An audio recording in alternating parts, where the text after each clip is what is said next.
कथं विष्णु सहस्रांगतेषु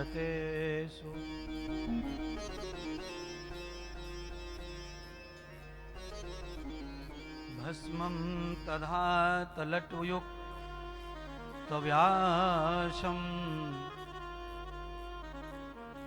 महात्मा श्री सूत जी ने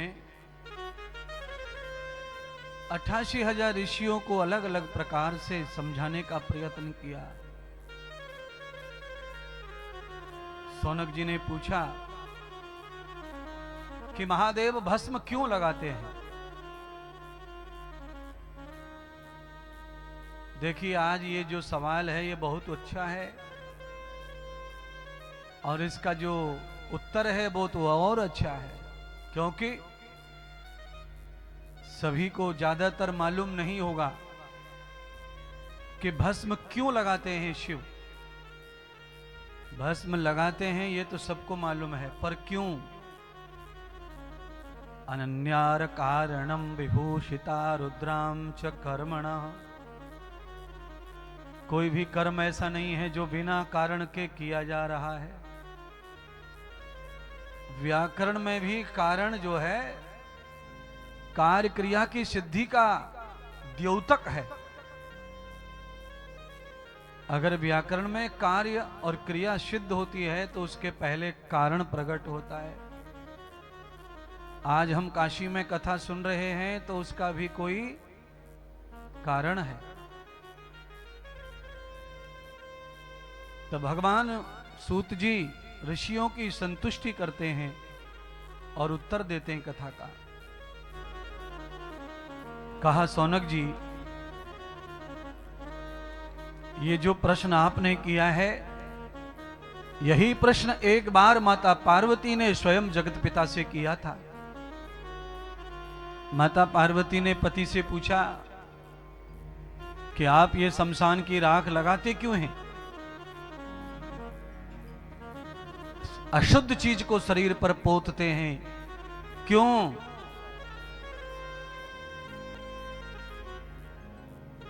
तो भगवान शंकर ने माता पार्वती को जो कहा वो मैं तुम्हें कहता हूं।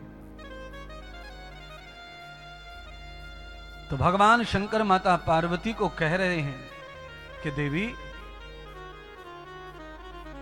मैं शरीर पर जो भस्म लगाता हूं इसीलिए आज इसका कारण भी मैं तुम्हें बताऊंगा। तो महादेव ने कहा, पार्वती देखो, कोई व्यक्ति जब मर जाता है तो उसे हिंदू धर्म में सनातन या अनंत धर्म आदि धर्म जो है उसमें जब बॉडी को लेकर लोग शमशान को जाते हैं तो जितने भी लोग उसमें शामिल होते हैं, चाहे वो हिंदू होगा, चाहे मुसलमान होगा, चाहे ईसाई होगा, वो चाहे जो भी होगा, पर किसी सनातनी की शव यात्रा में सम्मिलित होने वाला व्यक्ति यह नाम उच्चारण करता है, राम नाम, और जब तक वो शरीर चिता में नहीं धरा जाता तब तक लोग इस नाम को जपते रहते हैं।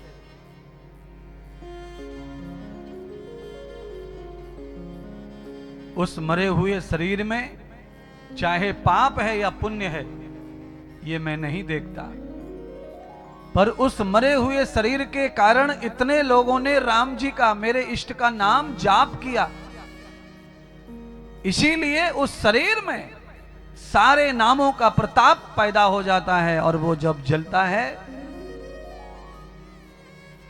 तो मैं राम नाम की ही भस्मी समझकर उसे शरीर पर लगाता हूं। सहस्रांतरयुक्ताम च सहस्र विष्णु क्रियात्मनः। पार्वती जी को समझाया कि शव यात्रा के साथ जो राम नाम है उस मरे हुए प्राणी के सारे पाप ताप को नष्ट कर देता है। जैसे मैंने कल कहा था कि हम लोग ब्राह्मणों के माध्यम से, विद्वानों के माध्यम से महामृत्युंजय मंत्र का जाप करवाएंगे।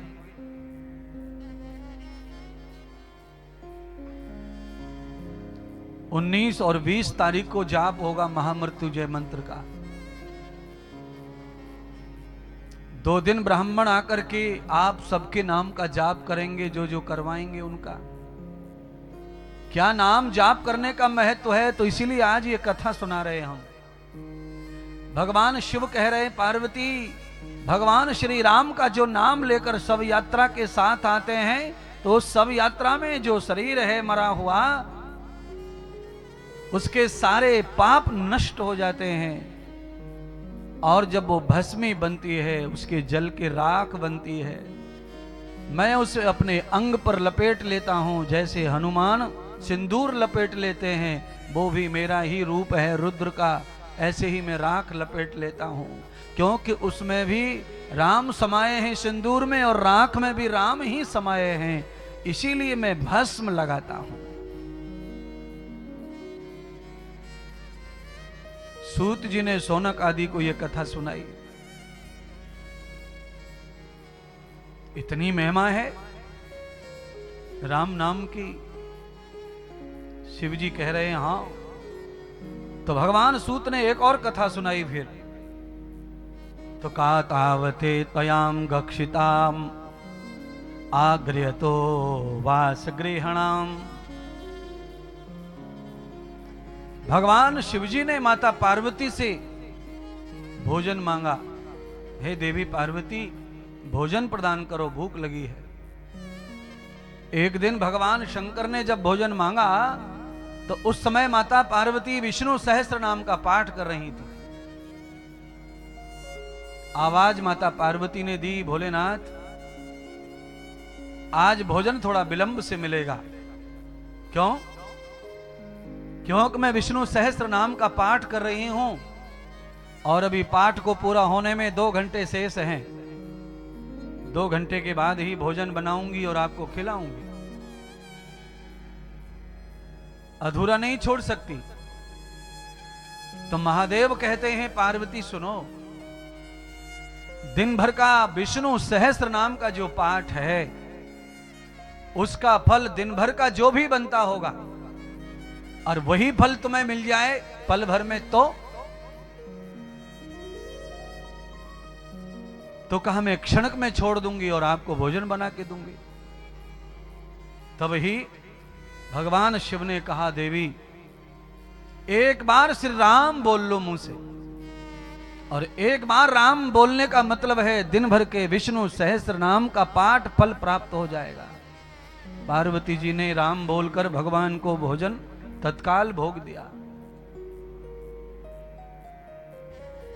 मैं आपको ये इसलिए बता रहा हूं कि किसी भी मंत्र का, किसी भी नाम के जाप का फल क्या हो सकता है। भगवान शिव आज राम नाम की महिमा को विस्तार कर रहे हैं और वो कह रहे हैं कि भस्म इसीलिए मुझे प्रिय है, क्योंकि भस्म बनती है मरने वाले की, तो उसके साथ किसी और देव का नाम नहीं जपा जाता है, केवल श्री राम का ही नाम जपा जाता है।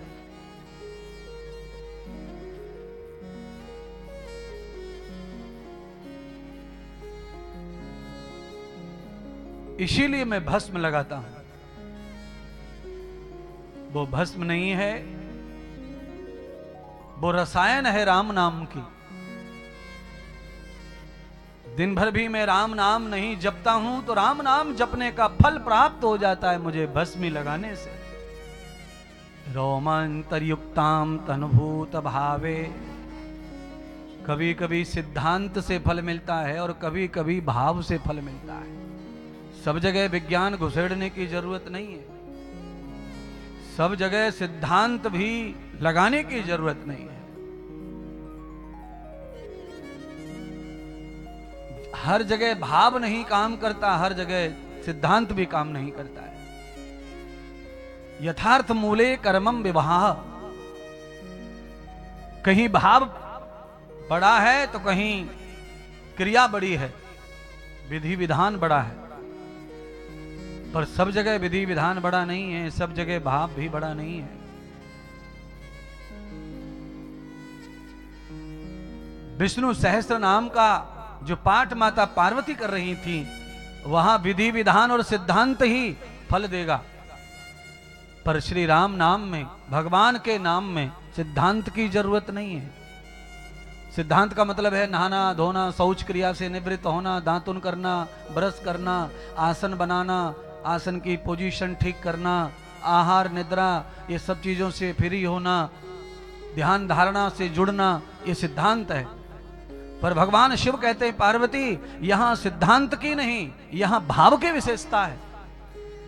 तुम भगवान श्री को, प्रभु के नाम को इतना महान इतना महान इतना महान मान लो मन में कि तुम्हें उसके लिए कोई अनुष्ठान ना करना पड़े। तुम्हारे मुंह से उल्टा सीधा जैसे निकल जाए, बस तुम्हारा काम हो जाएगा। जहां भाव प्रधान हो जाता है वहां सिद्धांत जीरो हो जाता है।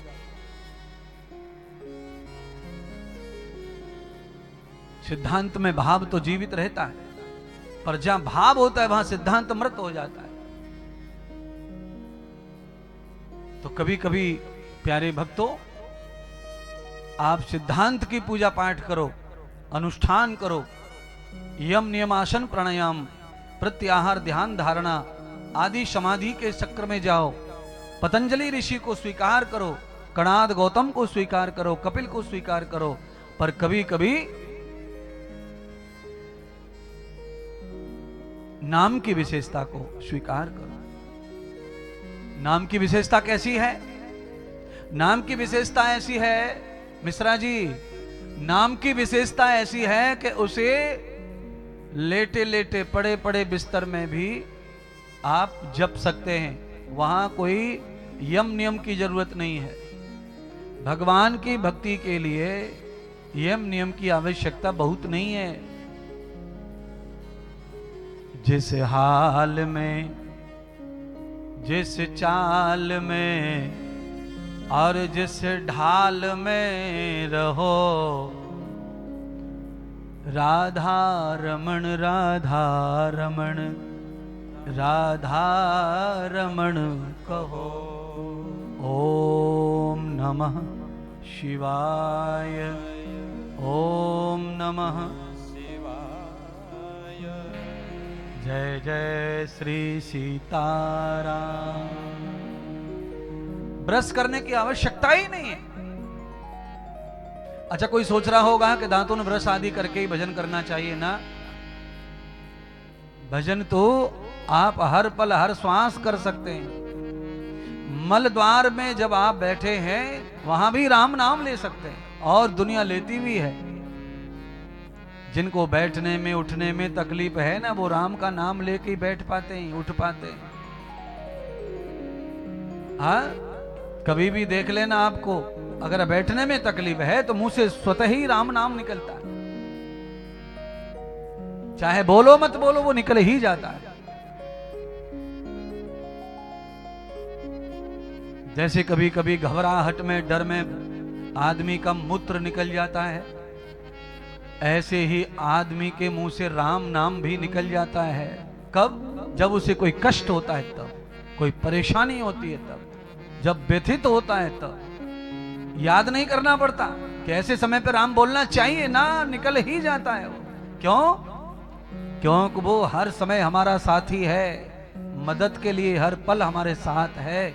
इसीलिए संकट आने पर वो स्वयं ही प्रकट हो जाता है। आदमी इधर उधर भगवानों को ढूंढता रहता है संकट में, फिर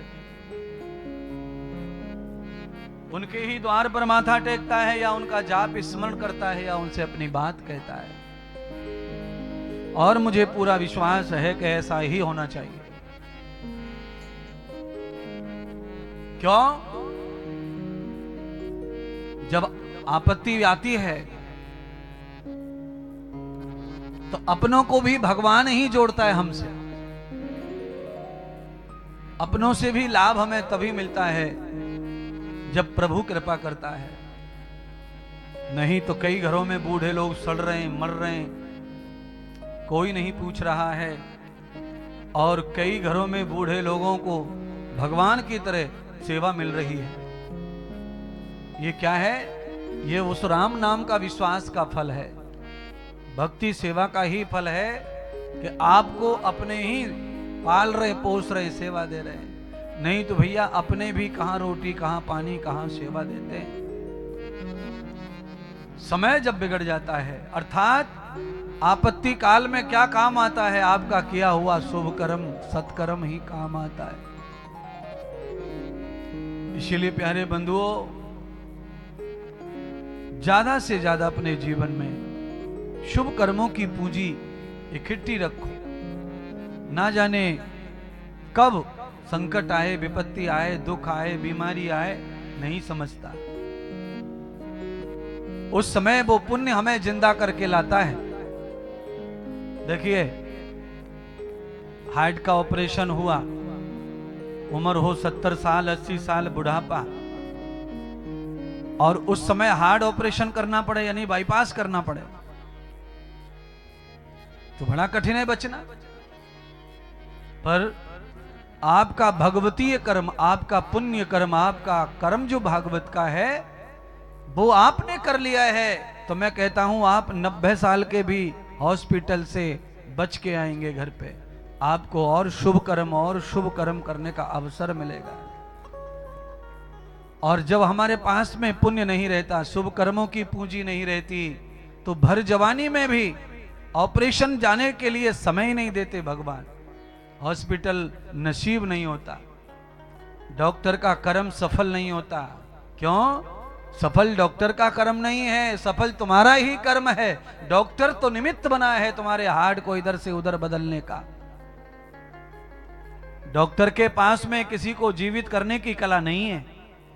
डॉक्टर के पास जीवित करने की कला होवे तो डॉक्टर स्वयं कभी ना मरे।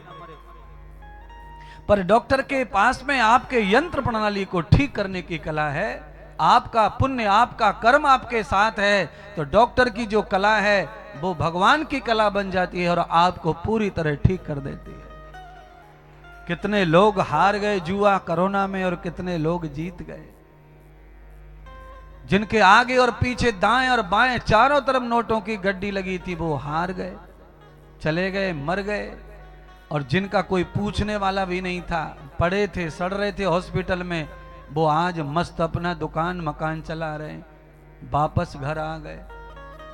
इसलिए मृत्यु के मुंह से वापस निकल के आने के लिए तो भाई परमात्मा शुभ कर्मी चाहिए, सत्कर्मी चाहिए, भजन चाहिए, पुण्य चाहिए, दान, सेवा, कथा, शिव कथा, भागवत कथा, ये सब पुण्य हमारी झोली में होना चाहिए। तब हम यम के दूतों से बच के आ जाते महाराज।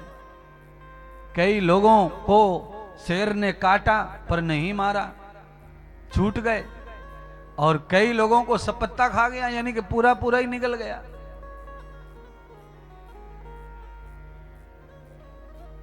अब इंटरनेट पर एक वीडियो वायरल हो रहा था 20 दिन पहले कि मगर के पेट से जिंदा आदमी निकला। कल्पना करो आप, मगर के पेट में से जीवित आदमी निकले आया, जिंदे को निकल गया वो। और मालूम पड़ा होगा, किसी को पता चला होगा तो एक आध दिन तो लगा ही होगा। और जब उसे फाड़ा मारा गया तो आदमी जीवित बाहर आ गया। बोलिए कैसे चमत्कार हो सकता है ऐसा? ये इसीलिए संभव है क्योंकि सत्कर्मों की जब पूंजी साथ रहती है तो पानी के अंदर आदमी ऑक्सीजन के सिलेंडर को ले जाता है तो वो अंदर पानी में रह लेता है जीवित। ऐसे ही जो प्राणी मगर के मुंह में जाकर, मौत के मुंह में जाकर भी जीवित रहा, इसका मतलब है अपने पुण्यों की, अपने सत्कर्मों की गैस को साथ लेके गया, हवा को साथ लेके गया, इसीलिए उसे बच के वापस आने का मौका मिला।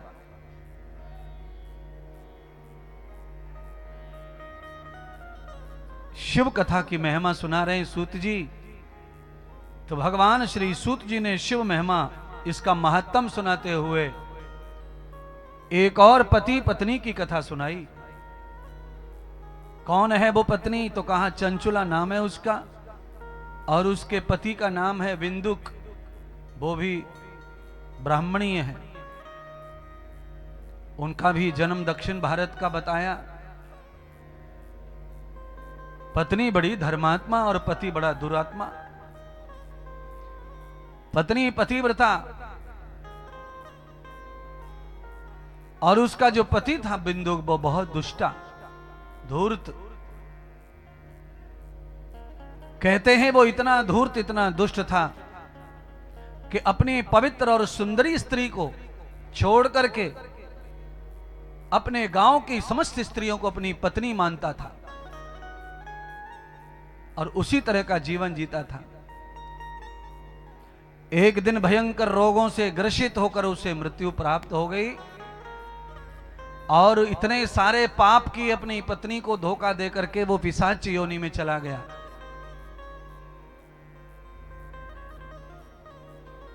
भागवत में धुंधकारी जो है पाप कर्म करने के बाद प्रेत बना और शिव महापुराण में ये ब्राह्मण पाप कर्म करने के बाद पिशाच बना। धुंधकारी का कल्याण श्रीमद् भागवत कथा श्रवण करने से हुआ, ऐसे ही इस पिशाच का भी कल्याण शिव महापुराण कथा श्रवण करने से ही हुआ। सौनक जी ने पूछा, हे महाभाग सूत जी, हमें विस्तार पूर्वक कथा सुनाओ कि इस पिशाच का कल्याण हुआ कैसे और इसे शिव कथा किसने सुनाई, कौन वक्ता थे और इनकी जो पत्नी चंचला थी उनका क्या हुआ। पति मर जाने के बाद तो भगवान सूत जी विस्तार पूर्वक बिंदु और चंचला की इस कथा को सुनाने लगे, शिव महिमा शिव महत्तम सुनाने लगे। कहा 88,000 ऋषियों से, अरे ऋषियों, चंचला विधवा होकर के अकेली रहने लगी। चंचला के जीवन में बड़े संकट आए। सुंदरी थी, युवा थी और बिना पति की गरीब थी, तो गांव में अनेक लोगों ने उसे पत्नी बनाने का योजना बनाई। जो भी पुरुष देखे वही कहे पत्नी बन जा, अकेली कब तक रहेगी, कैसे जिएगी, हमारे साथ में पत्नी बनकर रहेगी तो हम तुझे रानी बना के रखेंगे। एक जाए एक आए, एक जाए एक आए, एक जाए एक आए। चंचला का जीवन दुश्वर कर दिया। चंचला बेहद परेशान हो गई लोगों के बर्ताव से।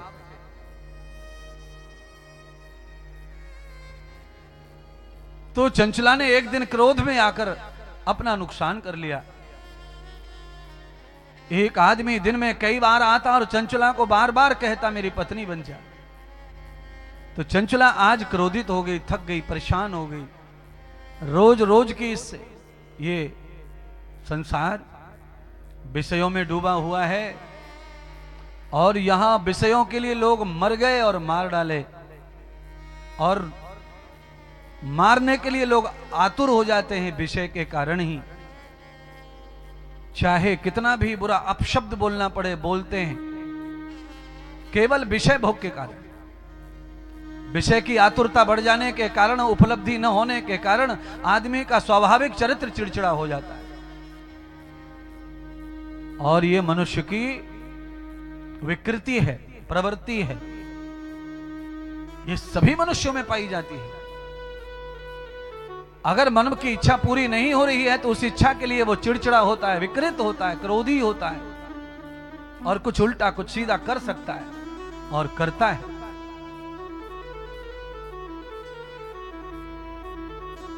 चंचला ने अपना शरीर परोस दिया।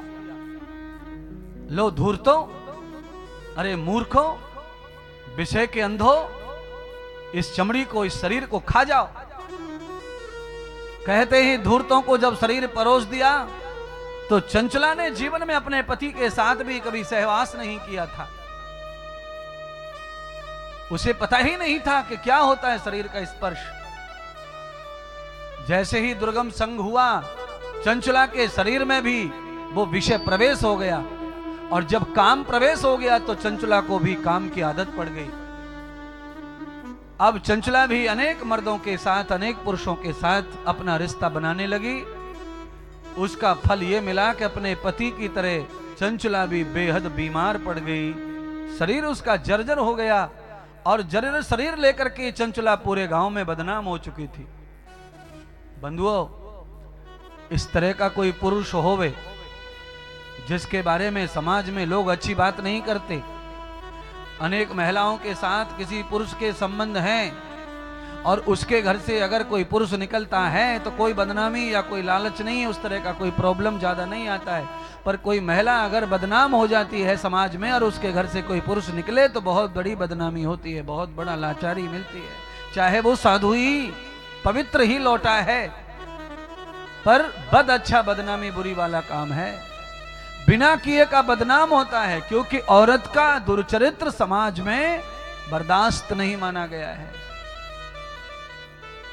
क्योंकि औरत का शरीर लाज और शर्म का ठिकाना है, वहां इस तरह का नुकसान होता है तो समाज में उससे अच्छी बात नहीं फैलती। ऐसे ही चंचला का पिता पूरे गांव में बदनाम हो गया था शरीर, तो चंचला का कोई साथी नहीं रहा। क्यों नहीं रहा? क्योंकि जो इस तरह का जीवन महिला कोई जीती है, अपने शरीर को अनेक पुरुषों को बांटती है, तो उस महिला का जीवन साथी कोई रहता नहीं है। अंत समय जब संकट आते हैं तो उस महिला को अकेला कड़ कड़ के मरना पड़ता है। इसीलिए दुर्जात दुष्कर्म नहीं करना कभी चाहिए।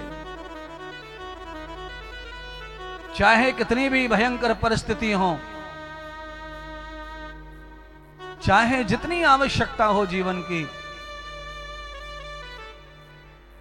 पर अंग्रेजों ने जिस तरह महिलाओं का चरित्र हनन किया भारत में, उनको कोठे पर बिठाया, वह कृत्य किसी महिला को नहीं करना चाहिए।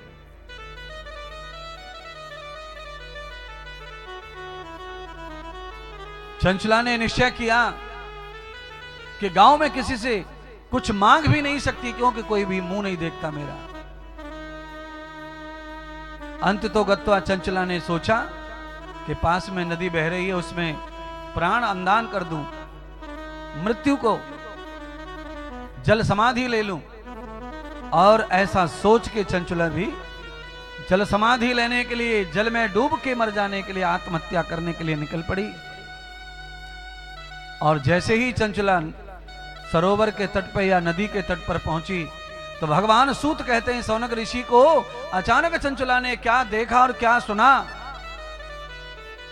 चंचला ने देखा कि अनेक जो विप्र वर्ग है, पंडित वर्ग है, ब्राह्मण वर्ग है, साधु वर्ग है, उस नदी के तट पर बैठ करके जल संचन कर रहे हैं, अभिषेक कर रहे हैं और भगवान शंकर के मंत्रों का उच्चारण कर रहे हैं। कई ब्राह्मण तो कथा वाचन कर रहे थे। तो चंचला ने एक ब्राह्मण के मुंह से सुना कि जो महिला अपने शरीर को अनेक पुरुषों में बांट देती है, अनेक पुरुषों में, उस महिला के कर्मों के कारण यमदूत उसे दंड के रूप में उसके शरीर में गरम गरम लोहे की सरिया डालते हैं। चंचला ने जब यह कथा सुनी तो चंचला सुनते से ही रोने लगी, चिल्लाने लगी। चंचला ने सुना और चंचला को यह लगा कि मुझसे ज्यादा पापी नहीं कोई और औरत क्या होगी। जब मेरी मृत्यु होगी, मैं पानी में डूब के आत्महत्या करूंगी, तो जाना तो मुझे यम के दूतों के पास ही पड़ेगा और वहां जाकर के गरम गरम सरिया मेरे अंगों में डाली जाएंगी। इतना बड़ा त्रास होगा, तो कैसे बचूं मैं इस त्रास से? तो मरने में भी अब कोई फायदा नहीं लगा इसको। तो सीधी की सीधी जा गिरी, कहां? दरवाजे पर, आचार्यों के, ब्राह्मणों के, साधुओं के, जहां कथा चल रही थी, जहां ये परमानंद बांटा जा रहा था। बंधुओं, आज मैंने कथा में प्रारंभिक ही आपको समझाया था, ये कथा क्या है, महात्मा का वचन क्या है, ये दर्पण क्या है। दर्पण क्या है? श्रृंगार को बताने वाला दर्पण, बुराई को बताने वाला महात्मा और कथा।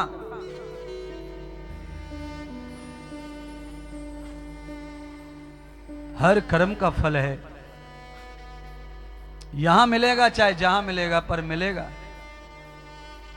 शरीर बदलेगा, सांसें चलती रहेंगी, दूसरी काया मिल जाएगी, आत्मा वही रहेगी, मन भी वही रहेगा, चित्त भी वही रहेगा, कर्मों के फल भी वही रहेंगे, भोगने पड़ते हैं। जन्मम गति जन्मम श्रुति जन्मम पंथा गच्छताम, चाहे कितने भी जन्मों तक चलते रहो, पर ये पीछा नहीं छोड़ते कर्म फल। इनकी निवृत्ति के लिए इसी जन्म में प्रायश्चित हो जाए तो अगला जन्म साफ हो जाता है। पाप कर्मों का भी प्रायश्चित हो जाना चाहिए इसी जन्म में। कैसे होगा?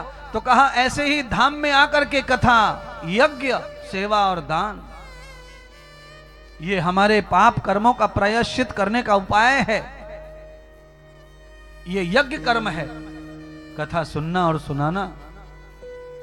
जैसे यज्ञ की सुगंध चारों दिशाओं में जाती है, 10 दिशाओं में जाती है, दुश्मन के घर भी जाती है, ऐसे ये कथा की जो ध्वनि है, आवाज है, ये महायज्ञ है। ये पेड़ और पौधों से लेकर के चींटी मच्छर से लेकर एक कबूतर तोते से लेकर सबके कान में पड़ता है, और इस कथा को सुन के सब जीवों का कल्याण हो जाता है। तो मानव शेष नहीं रह जाएगा कल्याण के लिए। अंडे में बैठकर तोते ने कथा सुनी तो वो सुखदेव बन गया।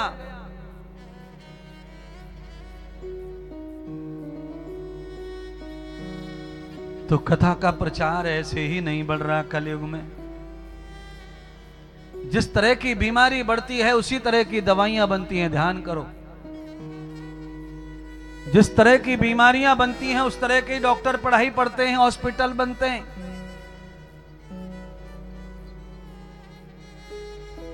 इस समय सबसे ज्यादा हॉस्पिटल बन रहे हैं हार्ट के,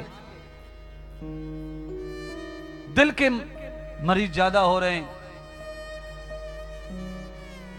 तो दिल के रोगी ज्यादा हैं तो डॉक्टर ज्यादा हैं, सिखाई पढ़ाई ज्यादा है, दवाइयां ज्यादा हैं। बिल्कुल वैसे ही कथा है। जैसे जैसे मानव समाज में रोग आएंगे विचारिक कर्मों के, वैसे वैसे ये कथाएं जो है आगे आएंगी, औषधि बनकर, दवा बनकर, हॉस्पिटल बनकर। वैसे महात्मा भी आएंगे आपके जीवन में नए। आप कहेंगे पहले ऐसे महात्मा थे, अब ऐसे। समय के साथ होता है सब। पहले महात्मा ऐसे थे, क्यों थे? क्योंकि ऐसी ही बीमारियां थी। अब लोग क्या बोलते हैं, आजकल के महात्मा बड़ी बड़ी गाड़ियों में चलते हैं, बड़े बड़े आश्रमों में रहते हैं। काहे के महात्मा, काहे के सात्मा, काहे के तपस्वी? पहले महात्मा झोपड़ियों में रहते थे, वहां रहते। अरे भैया, ये सब बातें समय के साथ चलती हैं। इसमें महात्मा का न पहले कोई महानता थी और न कोई अवदोष है। महात्मा सिद्धांत से होता है, वो आज भी है और पहले भी था। पहले क्यों महात्मा झोपड़ी में रहता था? क्योंकि पहले शहर में कहां शहर थे, पहले सब गांवों में झोपड़ियां थी। महात्मा को पहले भी और आज भी यजमान ही पालता आया है, गृहस्थ ही पालता आया है। तो पहले गृहस्थ जिस तरह का जीवन जीते थे उसी तरह का महात्मा भी जीवन जीते थे। अब चेला ऐसा जीवन जीते हैं हाई फाई, तो महात्मा कैसे जी पाएंगे? चेलाओं से ही महात्मा चलते। अच्छा बोलो, आप सब बताओ, पहले महिंद्रा की जीप में पानी डालना पड़ता था कि नहीं अलग से टंकी में? बोलिए। सब जीपों में डालना पड़ता था, सब ट्रैक्टर में डालना पड़ता था पानी, हर 2-3 घंटे पे पानी। अब कहां गया वो? अब वो पानी कहां गया? डालने की प्रथा कहां चली गई? जिस प्रकार से गाड़ियों में परिवर्तन हो रहा है समय के साथ, वैसे ही मनुष्य की भी जीवन पद्धति में परिवर्तन हो रहा है। पहले गाड़ी ज्यादा दिन चलती, अब गाड़ी कम दिन चलती है, जल्दी से पुरानी हो रही है। पहले गाड़ी में वजन ज्यादा होता था, अब गाड़ी में वजन कम है। पहले लोहे से बनती थी, अब प्लास्टिक से बन रही है। तो गाड़ी में कुछ सुधार हुआ है, इंजनों में परेशानियां कम हुई आदमी की, गाड़ियां खराब कम होती हैं। पहले गाड़ी खराब बहुत होती थी। पहले गाड़ी में पंचर बहुत होते थे, अब पंचर बहुत कम होते हैं गाड़ी में। क्योंकि पहले रोड अलग थे, अब रोड अलग है। पहले रास्ते अलग थे, अब रास्ते अलग हैं। पहले हर रास्ते में कांटे हुआ करते थे, अब हर रास्ते में कांटे वांटे कुछ नहीं है। दुनिया गायब हो गई। कांटों की तो बात छोड़ो, पेड़ ना बचे हवा देने के लिए हाईवे पर। सब बदल रहा है। तो जैसे मानव की दिनचर्या हो जाती है, वैसे ही उनको चलाने वाले महात्मा आचार्य विद्वानों की दिनचर्या भी बदलती है। अब कोई कहे कि महात्मा पहले टिक्कर खाते थे, अब महात्मा टिक्कर क्यों नहीं खाते? पहले महात्मा खुद बनाते खाते, अब महात्मा खुद बनाते। आज भी महात्मा खुद बनाते खाते हैं बहुत सारे। पहले भी पद्धति अलग थी, आज भी पद्धति अलग है।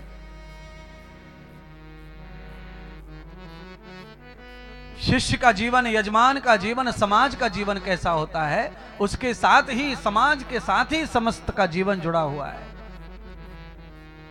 याद रखना, आज से 50 साल पहले भैंस इतना दूध नहीं देती थी जितना अब देती है। आज से 50 साल पहले गाय भी इतना दूध नहीं देती थी जितना गाय आज दूध देती है। ज्यादा, आज गाय ज्यादा दूध देती है। 50 साल पहले गाय ज्यादा दूध देती नहीं थी, क्योंकि उस तरह का पालन पोषण नहीं था। आज गाय से दूध ले रहे हैं डेयरी में, भैंस से दूध ले रहे हैं 20 लीटर 25 लीटर। उसी तरह की गाय की सेवा, खुशामत हो रही है, रख रखाव हो रहा है। जो गाय यूं ही जंगल में घूम रही हैं, उनका दूध वही है 1.25 लीटर, और जो गाय का रख रखाव है उस गाय का 20 लीटर। सारी दिनचर्या जीवन शैली पर है। आज आदमी बीमार हो रहा है ज्यादा, पहले बीमार ज्यादा नहीं होता था, यह सच है।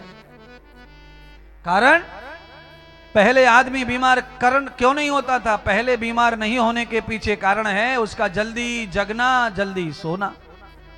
पहले आदमी जल्दी सोता था क्योंकि 6 बजे खाना खा लेता था। पहले लाइट नहीं थी, प्रकाश नहीं था, दिया जलाकर घर में रोटी पकानी, एक ही दिए से पूरे घर में रोशनी। पुरुषों का बैठक में दिया अलग, महिलाओं का अंदर घर में दिया अलग। 2 दिया से काम चल रहा है, इसलिए लोग जल्दी जल्दी खा लेते रोटी और जल्दी सो जाते। रात हो गई, सो गए। क्यों नहीं? जगने के लिए कुछ था ही नहीं उनके पास। काय के माथा फोड़े जग के? अब तो आपके पास साधन है जगने का, आपके पास काम है जगने का। अब आदमी जगता क्यों है? आदमी काम से, काज से 8 बजे तक फ्री हो जाता है, पर 8 से लेकर 11-12 बजे तक आदमी जगता है। मोबाइल के लिए अलग से स्पेशल टाइम है उसका। पहले कहां मोबाइल था किसी के पास, तो किससे माथा फोड़े? क्यों जगेगा कोई? और पहले स्त्री और पुरुष का संग ऐसा नहीं था जो आज है। पहले स्त्री और पुरुषों का संग अकेला अकेला, विवाह होने के बाद भी स्त्री अकेली, पुरुष अकेला। पुरुष अपने माता पिता, दादा दादी के साथ सोते थे, स्त्रियां सास के साथ, दादियों के साथ सोती थीं, और उसी कल्चर में अच्छी अच्छी औलादें भी हो जाती थी। अब ऐसा नहीं है। अब सब लोग जो है अपना अपना कमरा कब्जा करके बैठे हुए हैं और उसी में ही बीमार पड़े रहते हैं, अस्वस्थ पड़े रहते हैं, परेशान पड़े रहते हैं। क्यों नहीं पड़ेंगे परेशान और अस्वस्थ? याद रखिए, आदमी को शयन अवस्था में सोने के लिए अकेला बताया शास्त्र में। आदमी को अकेला सोना चाहिए, क्योंकि जब वो शयन अवस्था में जाता है तब वो सब अवस्था में चला जाता है, और सबके साथ में दूसरा कोई भी लेटता नहीं है, ये ध्यान रख लो। बैठता जरूर है पर लेटता। अच्छा बोलो, आज तक तुम्हारे घर में कोई मरा है, उसके बगल में कोई लेटा है टांग पे और हाथ पे छाती रख के सोया हो कि बाबा रात को मर गए, सुबह तक और बाबा के साथ में सो लो पोता, फिर बाबा कभी मिलेगा नहीं? ऐसा नहीं है। बाबा रात भर धरती पे पड़ा रहेगा, पूरा गांव भी अगर इकट्ठा हो जाएगा तो भी लोग अगल बगल बैठेंगे, पर साथ में कोई सोने वाला नहीं है। सब आसन को शयन आसन कहते हैं। मेरी बात अगर अच्छी लगे तो मान लो, आप जब शयन में जाएं, निद्रा में जाएं तो अकेले हो जाते हैं, अकेले हो जाइए। नींद में जाने के बाद आदमी को कोई साथ में नजर नहीं आता, ये अवस्था को निद्रा कहते हैं। इस अवस्था में आप अकेले हो जाओ तो एक तो नींद बहुत अच्छी सुखपूर्वक आती है, बीच बीच में जगने का टेंशन नहीं होता है। अगर आप बाल बच्चों में सोते हैं तो बार बार उठते हैं, नींद खुलती है, कभी इसका हाथ लग गया, कभी उसका पैर लग गया, कभी उसने डकार मार दी, कभी उसने खांसी मार दी, तो आदमी रात भर जगता ही रहता है, सोएगा कब? बोलो। अरे बिस्तर पर जब सब सोते हैं तो नींद कहां है महाराज? हाँ, फिर महाराज इसका लाभ हमारे पूर्वजों को था, आज भी इसका लाभ है। बीमारी से बचने का मार्ग है ये। कोरोना काल में बीमारी चलते चलते आ रही थी, तो क्या था प्लान? आप ही बताओ भैया। है जी? सेठ जी पानी पी लिया हो, कंठ सही हो गया हो तो आवाज निकालो, बोलो। है? पानी पी के तो बोलो। कोरोना काल में क्या मार्ग दिखाया था सरकार ने? नियम बनाया था बीमारी न हो किसी को, उसके लिए 2 गज की, बस समझ गए। इससे ये सिद्धांत समझ में आता है कि कोरोना में बीमारी फैल रही ज्यादा, केवल कोरोना ही नहीं सब बीमारी ज्यादा हो रही, उसके लिए 2 गज दूर रहो। खांसी आ जाए तो छींटे ना पड़े। अब बताओ, 6x6 का बेड होता है, ज्यादा ही कोई बम फोट फंस गया हो तो 6x7 का हो जाता है। अब उसी बेड पे सब सोमे तो बताओ कहां 2 गज की? खांसी आवेगी तो वहीं, डकार आवेगी तो वहीं, उकार आवेगी तो वहीं, जो कुछ होगा तो उसी बिस्तर पे होना है, तो कहां आदमी स्वस्थ रहेगा? फिर रात भर कार्बन में डूबा रहता है तो कैसे स्वस्थ रहे? तो कुल मिलाकर के ये सोने और जगने की जो परंपरा है, यही व्यक्ति को बीमार करती है और यही स्वस्थ रखती है। खाने पीने की परंपरा व्यक्ति को स्वस्थ रखती है और बीमार भी करती है। आहार ही हमारी बीमारी को हटाता, आहार ही बीमार करता है। अच्छा, ये दवा क्या है?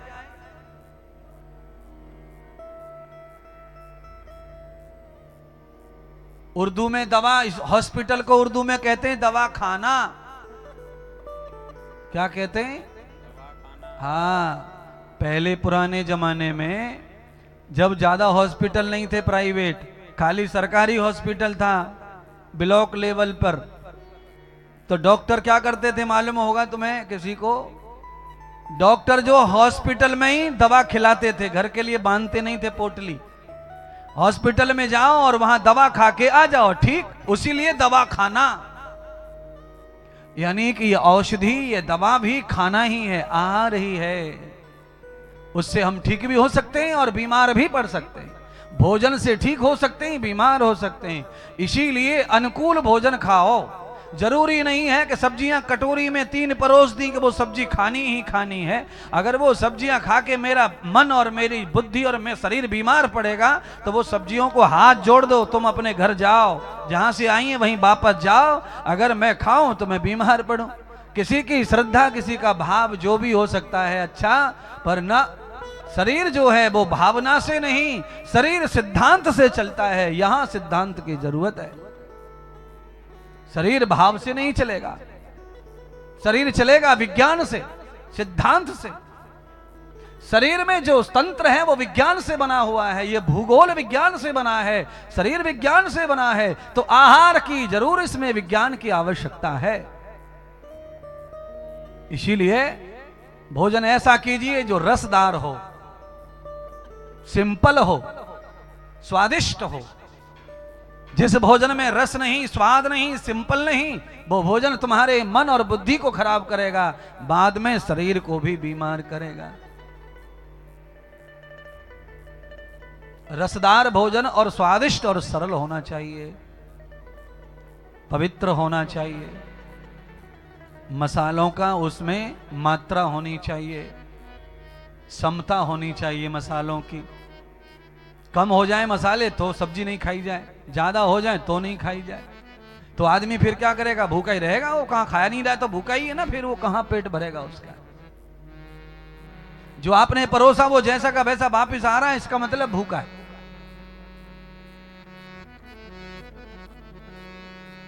तो समता चाहिए, विचारों की समता चाहिए, आहार की समता चाहिए, और ये संसार की समता चाहिए कितना चाहिए समता? तो शास्त्र कहता है जैसे आटे में नमक, 1 किलो आटे में 10 ग्राम या 20 ग्राम तक नमक समता में आता है, बहुत होता है।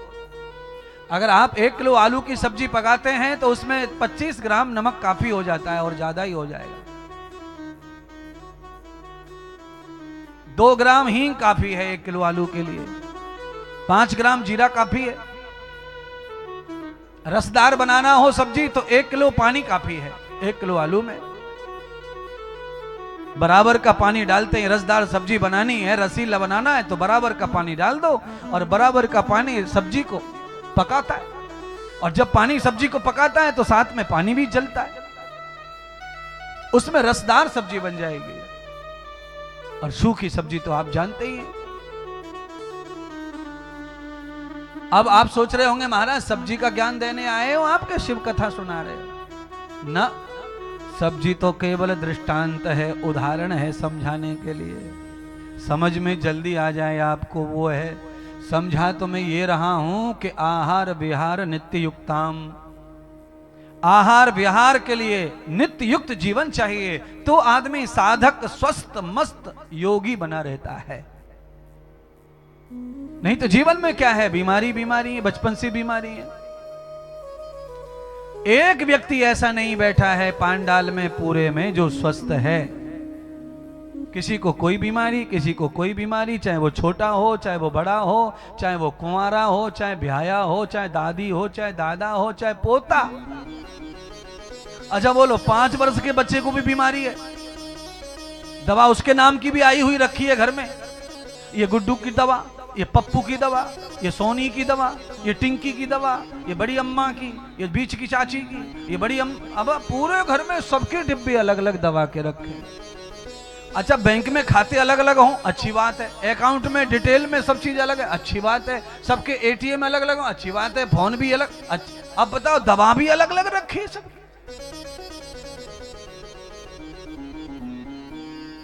एक चूल्हे पर भोजन करते हैं, अगर एक ही मटके का पानी पीते हैं सब लोग तो बीमारी अलग अलग नहीं होनी चाहिए। उसके लिए क्या होना चाहिए? फिर उसके लिए आहार की अनुकूलता होनी चाहिए, विचार की अनुकूलता होनी चाहिए। आहार शुद्धौ सत्य शुद्धौ, सत्य शुद्धौ ध्रुवो स्मृति। महर्षि पतंजलि कितनी बढ़िया बात कहते हैं कि आहार जब शुद्ध अनुकूल होता है तो आदमी का विचार, वाणी, आंखों का देखना, कानों का सुनना, पैरों का चलना, मन का विचार करना सब शुद्ध हो जाता है। फिर कोई गड़बड़ी रहती नहीं है महाराज। अच्छा बोलो, कभी कभी चाय फट जाती है, उस समय किसका दोष मानना चाहिए? चाय का, कि चाय की पत्ती का, कि पानी का, कि शक्कर का, कि दूध का, कि बनाने वाले का? अब बताओ किसका दोष माने? चाय फट गई अचानक से, रोज बनाने वाली चाय 20 साल से बना रही है घर की माँ, चाय कभी ना फटी, और आज मेहमान आए चाय फट गई। अब इसमें किसका दोष है? कोई ढूंढो। पानी का दोष भी हो सकता है, दूध का दोष भी हो सकता है, पात्र का दोष भी हो सकता है, चाय की पत्ती का दोष हो सकता है, चीनी का दोष हो सकता है। कोई भी उस दोष को नहीं ढूंढ पाएगा कहां है, कैसे फट गया। बस फट गया दूध, बस नुकसान हो गया, पर वो दोष समझ में नहीं आता। पर बंधुओं मैं कहता हूं वो दोष समझ में भी आएगा तो आप उसे ले जाओ लैब में, और जब लैब में ले जाएंगे तो वो दोष समझ में आएगा। अर्थात कभी कभी आदमी को अपने जीवन में अपने ही दोष समझ में नहीं आते तो ले जाओ कथा और सत्संग में, वहां समझ में आएगा दोष कहां से आया, ये कैसे फटा, जीवन में ये रुकावट कैसे आई, ये तकलीफ कैसे आई, दोष का निरीक्षण हो जाता है। इसीलिए 100 काम छोड़कर कथा में आओ, 1000 काम छोड़ के कथा में आओ, लाखों काम छोड़ के कथा सुनो। व्यथा तो दिन भर सुनते ही हो, पूरे दिन व्यथा। आप घर में रोटी बना रहे हैं, व्यथा सुन रहे हैं, खाना खा रहे हैं, व्यथा सुन रहे हैं। कोई आदमी तो इतना आदी हो गया व्यथाओं का कि यहां दबा लेता है मोबाइल और रोटी भी चबा रहा है और बात भी कर रहा है टेढ़ा होके। बोलो, इतना आदी हो गया है मोबाइल का और बातों का। भोजन 5 मिनट का खेल है, भोजन उसको भी व्याधियों से मुक्त होके नहीं करता। अरे बाबड़े, मुंह टेढ़ा करके खा रहा है, नली सिकुड़ गई है, गट गट करेगा, यहां अटक जाएगा। किसी भी चीज को समतल रखो, रीढ़ की हड्डी सीधी रहेगी, गर्दन सीधी रहेगी, खाओगे तो अन्न नलिका में भोजन गट से चला जाएगा, कोई तकलीफ नहीं होगी। अगर टेढ़े मेढ़े होगे, झुक के बैठोगे तो गड़बड़ होगा भोजन का। अच्छा, कई लोग भोजन को बड़ा वैसा करते हैं, झुक के टेढ़े हो जाते हैं।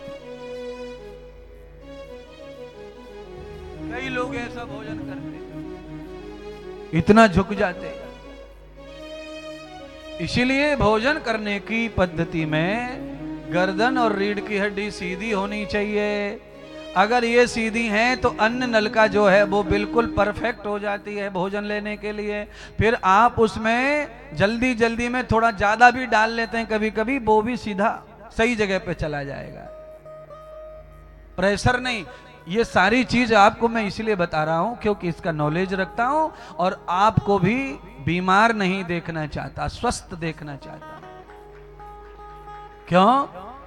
भजन करने के लिए कह रहा हूं ना कथा में, पर भजन तो बिना बीमारी के ही संभव है, बीमार आदमी का भजन संभव नहीं है। इसीलिए पहला सुख निरोगी भजन ही तब होगा। अब यह कथा भी तभी सुनी जाएगी जब शरीर स्वस्थ हो। अगर शरीर बीमार है, परेशान है, तो कथा भी नहीं सुनी जाती है। फिर तो आदमी शरीर को बचाने में ही लगा रहता है 3 घंटे, कभी यूं बैठेगा, कभी यूं बैठेगा, कभी ऐसा करेगा, कभी, क्योंकि शरीर बीमार है, वो सहन नहीं कर रहा ज्यादा।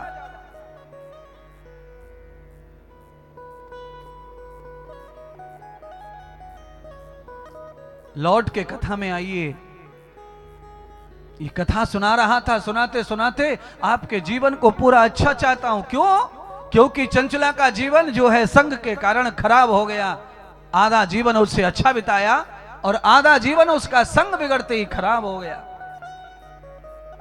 जब उसने सुना, आचार्य ने कहा है कि ऐसी स्त्री के शरीर में यमदूत सराका डालते हैं, लोहे की सरिया डालते हैं, गरम कर करके, गरम कर करके।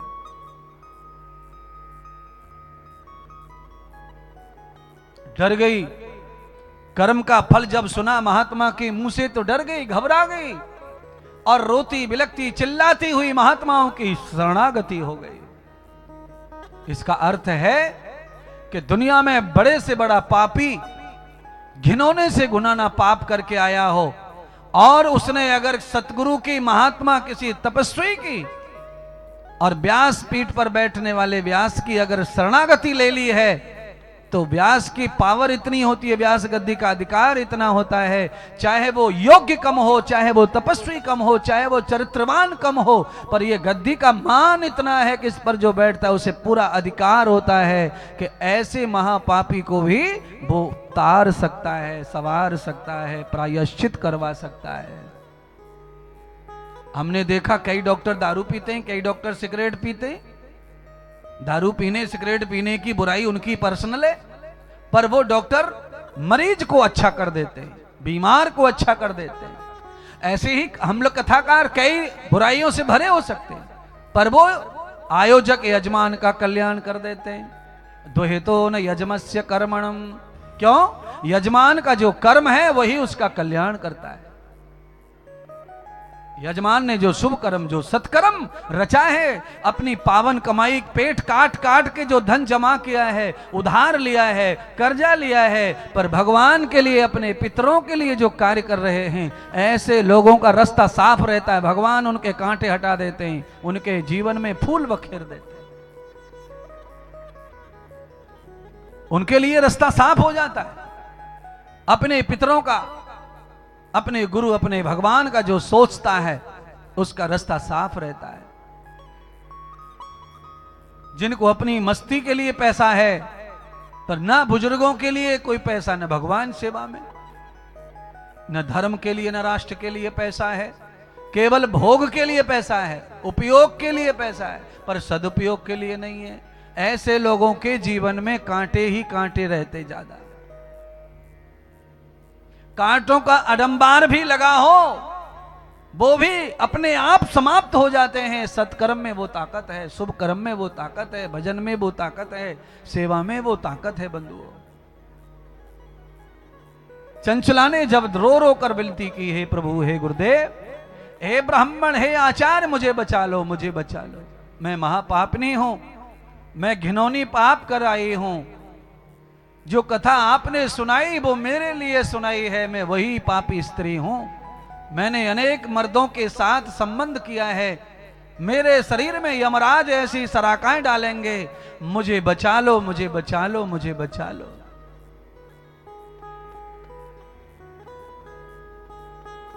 इस तरह शरणागति परमात्मा के हो जाओ, इस तरह शरणागति सदगुरु के हो जाओ, इस तरह शरणागति कथा के लिए हो जाओ, आपका जीवन प्रायश्चित की ओर बढ़ जाएगा, संताप पाप सब समाप्त हो जाएंगे। कौन सी ऐसी चीज है जो आई जो ना जाए? जो आया है उसे जाना है, चाहे वो बीमारी हो सकती है, गरीबी हो सकती है, बुराई हो सकती है, पाप हो सकता है। अगर आया है तो जाने का रास्ता भी है, यह ध्यान रख लेना। कई लोग आने के बाद में उसे विदा नहीं करते, इसीलिए कहते हैं कि अब नहीं जाएगा, ये अब नहीं।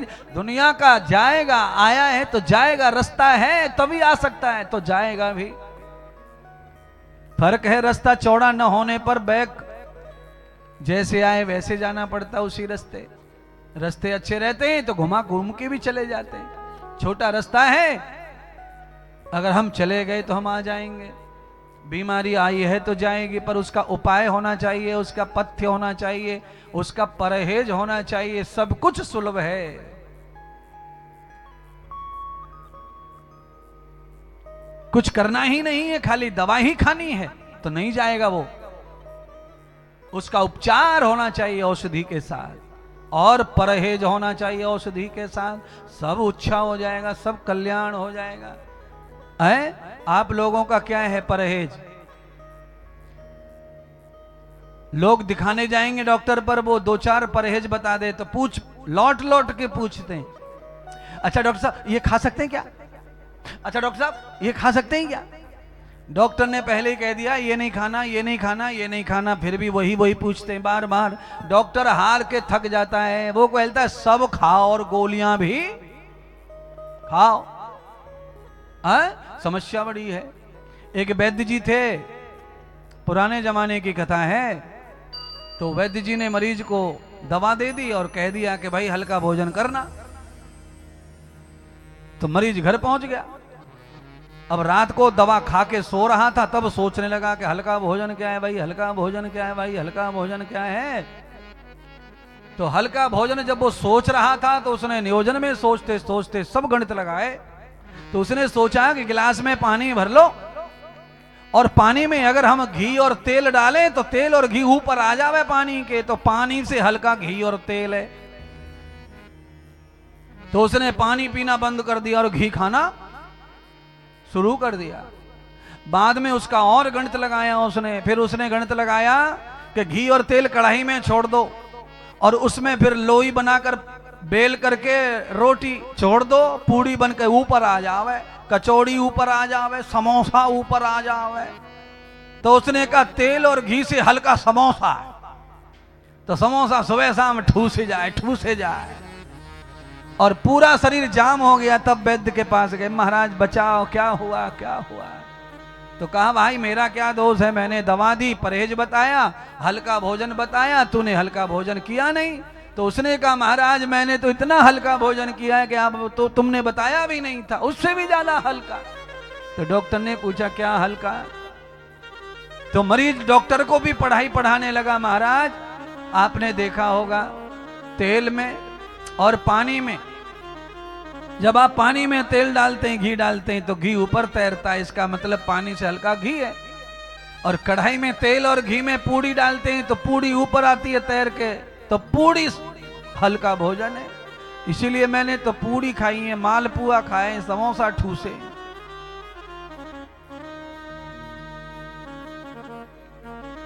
एक बार मैं आपको सही से देख लूं, हल्का भोजन करने वालों को देख लूं, हल्का भोजन क्या है। डॉक्टर की बात का आदमी अपने अनुसार अर्थ निकालता है, और हमारी भी बात का आदमी अपने अनुसार अर्थ निकालता है, अपना अपना अर्थ है सबका। चाहे हम कथा सत्संग कुछ भी सुनाएं, पर अर्थ सब अपने अनुसार निकालते हैं। सब मतलब की बात को ही सुनते हैं और लेते हैं। जिन बातों से अपना मतलब सिद्ध नहीं हो रहा है, उन बातों में भी रुचि रखते हैं आप। पर शास्त्र कहता है उन बातों में रुचि रखो ही मत, पर हम रुचि रखते हैं। चार सहेली एक जगह बैठ जाएं किसी ब्याह शादी में, तो बिना मतलब की बात करती हैं। और बिना मतलब की बात में महाराज 2.5 घंटे 3 घंटे इतनी देर तक बतरा लेते हैं लोग कि जब तक फेरे हो के दूल्हा दुल्हन कार में बैठ के विदा हो जाते हैं, और ये कुर्सी पर बैठे बैठे ही बात करते ही रहते, करते ही रहते। क्या हुआ ऐसी बातों से? क्या लाभ होगा ऐसी बातों से? जीवन ऐसे ही चला जाएगा, कुछ नहीं मिलेगा। आइए 2 पंक्ति गुनगुनाते हैं जो आपको प्रिय है और आपको आनंद देने वाली है। मेरी बात मान लेना, एक डॉक्टर की तरह मुझे समझो। मैं जो परहेज बता रहा हूं उसे जरूर घर तक ले जाना। ऐसा न हो जाए कि परहेज का उल्टा करने लग जाऊं।